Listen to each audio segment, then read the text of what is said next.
UK में अक्सर कई बार कुछ पार्टीज डिफॉल्ट होती हैं पेमेंट्स करते वक्त बैंक की, तो बैंक उनकी प्रॉपर्टीज को ऑक्शन पे ले आती है। अब वो ऑक्शन वाली प्रॉपर्टी अगर रेजिडेंशियल प्रॉपर्टी तो नॉर्मली 5% डिस्काउंट पे मिलती है, और कमर्शियल प्रॉपर्टीज कई बार 10 to 20% डिस्काउंट पे मिलती है। लेकिन मसला ये है, एज एन इन्वेस्टर अगर मुझे वो ऑक्शन की प्रॉपर्टी बाय करनी है तो विद इन 29 डेज पेमेंट करके क्लोज करना होगा।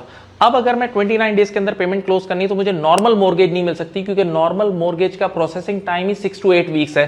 तो अब यहां आते हैं ब्रिज फंड्स। ब्रिज फंड के पास अगर इन्वेस्टर जाए तो इन्वेस्टर को वो रातों रात क्यों 1 हफ्ते 10 दिन के अंदर पेमेंट रिलीज कर देता है और आप उसे अपॉर्चुनिटी को ग्रैब कर लेते हो। सवाल ये कि जब ब्रिज फंड इतनी अच्छी सर्विस दे रहा है तो ब्रिज फंड आपसे कोई हाई इंटरेस्ट रेट चार्ज करेगा? जी बिल्कुल।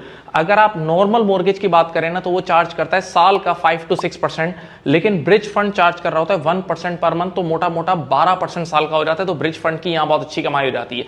अब सवाल यह है कि ब्रिज फंड क्या पूरी 100% पेमेंट आपको देता है? नहीं, वो 70, 60, कई बार 75% पेमेंट देता है, यानी कुछ रिस्क वो पार्टी का भी, इन्वेस्टर का भी शेयर कराता है। और साथ साथ अगर ये इन्वेस्टर आगे डिफॉल्ट हुआ ना तो वो प्रॉपर्टी बेची जाएगी, तो पहला राइट उस पर ब्रिज फंड वालों का होगा, यानी ब्रिज फंड अपने आप को सिक्योर कर लेता है। तो ब्रिज फंड बनाना भी बहुत जबरदस्त चीज है और उसमें इन्वेस्ट करना भी एक बहुत जबरदस्त आइडियल अपॉर्चुनिटी है। Thank you.